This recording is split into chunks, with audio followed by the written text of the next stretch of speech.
welcome to Saivism once again. I'm really excited to see you guys here. So today's video is going to be very interesting. It's going to be about the most fundamental mantra in Siddhanta Saivam, which is NaMaSiVaYa. I have spoken about this mantra, what is mantra, and everything in an elaborated form in another video, which is Mandiramavadaniru. If you have watched it, you would know. If you have not watched it, don't worry, I'm just gonna say it shortly here.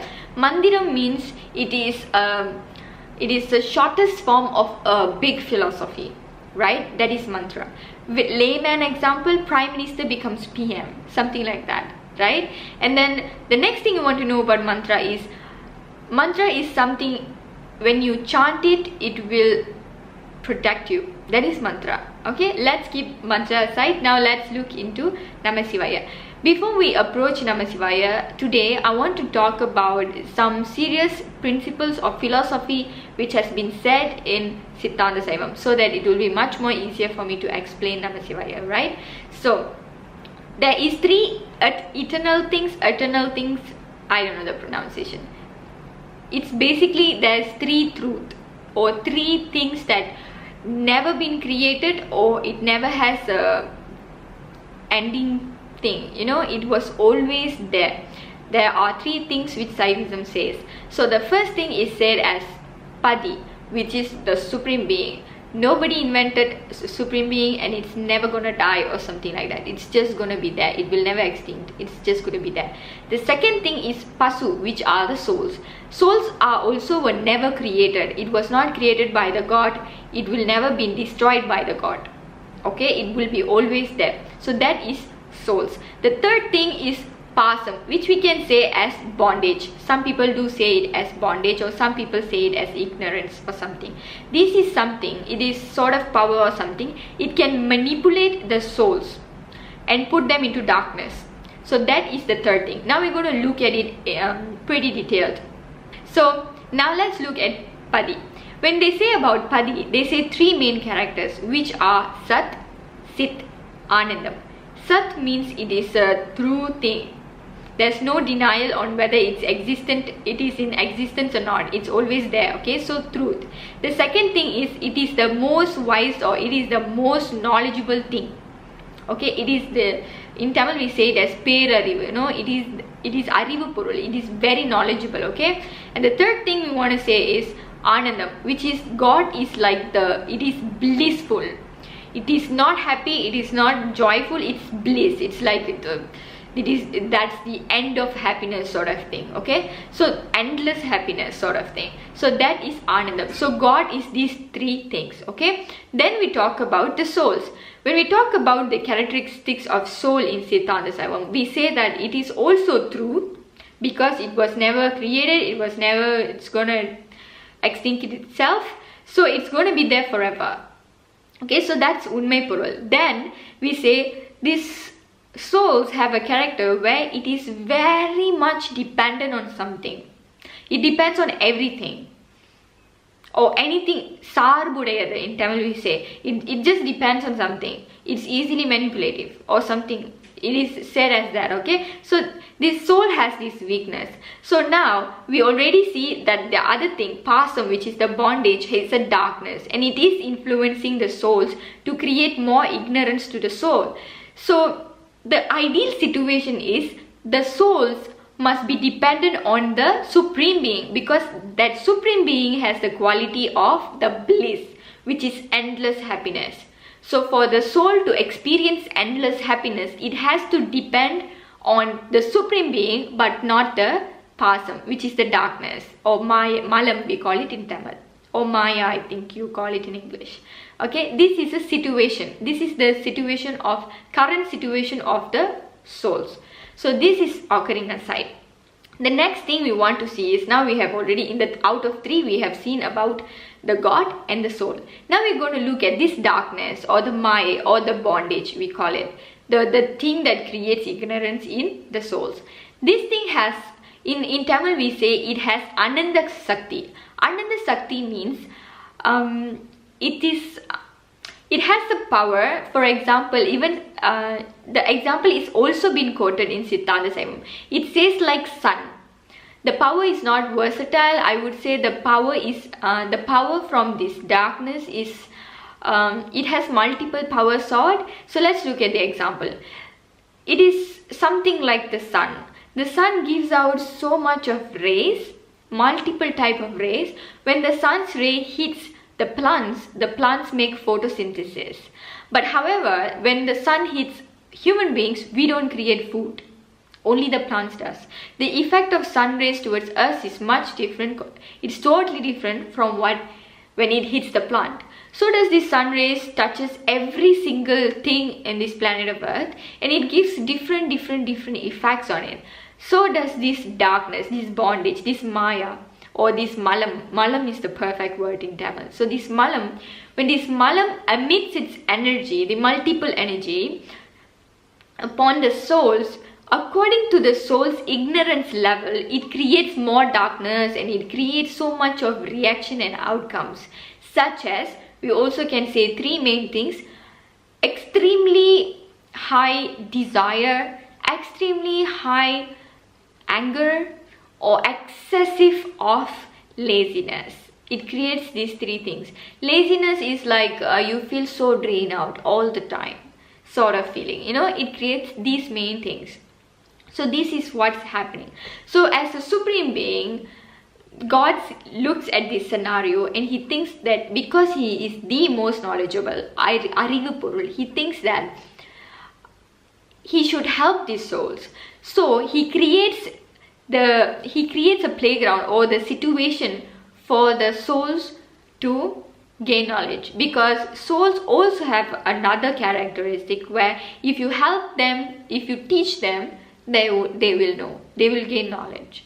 All right. So with that thing said, God creates few things. So the first few things that the main things that he created is, if you have been to any Saivism classes, definitely you would have known, you will be familiar with these words: Tanu, Karana, Bhuvana, Bhoga. So when it comes to Tanu literally means God creates so many different types of bodies. Because souls are always there, no? But the souls are given different type of bodies. Because Saivism believes in reincarnation. So we were given so many bodies. So these bodies, even they quote how many types of bodies are there. Pretty much 84 lakhs and more types of bodies, you know. So this a species, they say. So God creates that. After that, what God gives you karanam, which are the tools, basically sight, listening power, do you have hand or not, these kind of things, what's attached to your body for you to be physical or for you to experience things and gain knowledge. So that's second. The third, Bhuvanam. Bhuvanam means geographical thing. Which planet are you going to be you're going to be living in? Which area? Which country? Which village? Which city? Which house? Everything is pre-planned, and God gives you that to gain experience. Then lastly, he gives you Bhogam. Bhogam means God gives you wealth, your family. Do you need a sister, or do you need to be one person in the family, or do you need parents? Don't you need parents? Everything is being decided according to your level of ignorance. God creates this and gives you this. So that's what's happening. So in this process, what happens to the soul is, the soul, it takes birth again and again and again and again. It sustains for some time, then it decays, and it goes doing this repeatedly, and it comes to know that it needs to gain three type of knowledge. That is, the souls needs to know that what is this world, the worldly knowledge. Then it has to know what it is. What is the soul's knowledge? Who am I? What am I doing here? What's my purpose here? All sort of my questions. What am I? It has to understand that. And then thirdly, it needs to understand the Supreme Being. So does, who is the Supreme Being? What's happening to me? How does he can help me? And all those sort of things. When this knowledge been gained by the soul, then the soul will willingly detach from the darkness, and it will hold on to the great bliss, which is the supreme being. So this is a cycle which currently the soul does not know anything, because it is surrounded by the darkness which is been created by this bondage, which is the Malam. So this is keep happening. This is a cycle. I don't know whether if you guys understand, if I am saying it clearly or not, if you're understanding it clearly or not. Don't worry, if you have any problems, or if you have difficulties in understanding it, just leave a comment below and I'll try to get back to you guys and answer your questions. So this cycle has been going on and on and on, alright? So this thing is happening. So now let's jump to NaMaSiVaYa. So practically I've already explained 3 letters out of the 5. Okay, basically C we have seen, that is the supreme being Sivam, and then we have seen Ya, which is the Pasu, which is the souls, and then we have also seen Ma is Malam, which is the bondage. We have already covered 3, their characteristics, what's happening to us and everything like that. Now another 2 we're gonna see is Va and Na. Okay, now when this process happens in cosmos again and again, you were born, then you were sustained for a while, you were born in a surrounding, and then you have some people, and then you gain knowledge to understand that this life is it's totally not permanent, and there's a supreme being who is actually directing everything for you to gain knowledge, and all you have to do is surrender to him to go to the great bliss. Okay, this is what's happening now. In this way, God's grace is actually directing us to do so many activities. In this process, we are doing a lot of action. For us to do that action, God is guiding us. He is the one who is actually doing the screenplay. He says that, okay, you have to do this, and we are like a puppet. We are doing it so that we can gain knowledge.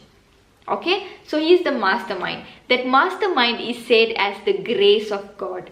When the grace comes into this process, you know, as a human being, not always we can only do good thing, or sometimes everybody in our life, we would have cheated, we would have stealed. Sometimes we talk to our mom very nicely. Sometimes there will be a situation where we need to be rude and all those sort of things. But anyhow, the actions are categorized as 2. One is good deeds, the second one is bad deeds. Bad act and good act. Good doings and bad doings. So when God is also responsible for you doing bad things, so in that process, God's grace, God's energy which directs us towards something, the acts are called as Nadapaattral, which is the Na in NaMaSiVaYa. Alright, so when this happens, when this thing goes around and around and around, you understand one thing, that okay, this good and bad, everything is done by God. Actually nothing I'm responsible of, you know. God is doing this for me to gain knowledge. When you understand that matter, this Nadapaattral gets away from you, and God's grace comes as Vanapaatral, Va. So God's grace comes as Va, and it helps you to understand the supreme being better. So this is the cycle. That's what happening, alright? So I've covered. So recap is Na is Nadapaattral, Ma is Malam, which is the bondage, C is Sivam, the supreme being, Va is Vanapaatral, God's grace, when to understand God's the wisdom about God, who is God and all those stuff, and Ya is Uyir, which are the soul. So these are the 5 letters. Okay, so that's all NaMaSiVaYa is. It is the gist of Siddhanta Saivam. If you understand what's NaMaSiVaYa, you know why are you here in this world, why are you created, who is God. I'll go by one, who is God, who is you, what is bondage, why is it with us, and how God is directing us in 2 different ways in order for us to gain knowledge through experience, and then for us to let go of this bondage by ourselves and willingly surrender and hold on to God, where we can experience the great bliss. So this is the gist of Siddhanta Saivam, and that's what's said in NaMaSiVaYa mantram as well. So that's it. Okay, in another instance, I would want to say, I want to quote Sivajnana Bodham, which is a philosophical book of Saivism, right? In that, Meghgandhar says that he explains the same thing. I'm just giving you quotes so that you cannot think that I'm coming up with a story, right? For that, it's a proof, it's a reference. So he says that the souls are taking body, mu vinay mayal, which means the souls are taking bodies in to do 3 things again and again. The first thing is it's been born, then it was produced, then it sustains for some time and it decays. And this born and decay, we all know that souls were never been created. It was always that the bodies we are talking about. Why this cycle is going on? Because the next line says Malattuladam. The soul has Malam, which is the bondage. So to get rid of this bondage, the souls keep being born, stays for a while, gain knowledge, then it decays, and it repeats over and over and over and over and again. You know how much it has done, how many times it have done. In one song, in a hymn, if I'm not mistaken, Arunagirinathar quotes that Yelu kadal manalai alavidin adigam. You know, if you take 7 seas and you have count every single sand out of it, more than that I've been born, he says, to gain knowledge. You know, that much of ignorance are within us. If we can get rid of this ignorance, right? If you are in this daily life and every single day, if you feel like, you know what, I'm really sad and I'm so drained out and I'm so demotivated and I'm not happy, that means yes, we are being manipulated and influenced by this darkness which we call Malam, and we have to let go of it. So we have to do more and more studies of who is God. So this is happening. This is the basic answer. This is the explanation for NaMaSiVaYa. Many people say that NaMaSiVaYa helps you to help your fever to go away. They say NaMaSiVaYa can it is a ghostbuster. So many things people say, but it's not about what you are saying. It is in a how to say, for layman term, yes, you can say that. But once you're in advanced level, once you want to do the you want to understand the value of NaMaSiVaYa, then you shouldn't be saying NaMaSiVaYa for that. You must every single time, no matter how many times you say it, even once you say it, you have to say it as, you have to understand the meaning. You have to say it with a lot of realization. So that's for NaMaSiVaYa, I guess. I hope I did not take a long time, and I do think that I did say something that you guys could understand. Again, once more, I want to say, if you have any doubts, because these are theories and English is not my mother tongue, so I'm trying to help those who are out there and who are really interested to know what is Saivism, help them out to understand more what is in Tamil. I'm just translating it, and you know, these things are really huge concepts where you can't really, I really personally couldn't find a perfect vocabulary or anything, and I'm not well versed. I wouldn't say like I'm the greatest person to speak in English and stuff. So I've done my effort, I guess. If there's any errors, please forgive me, and do leave comments below. How do you feel, or any doubts you have? Please do subscribe as well so that you can get notified for my future videos. I really love talking to you guys. So thanks for watching. Bye bye guys. Catch you guys in the next video. Bye.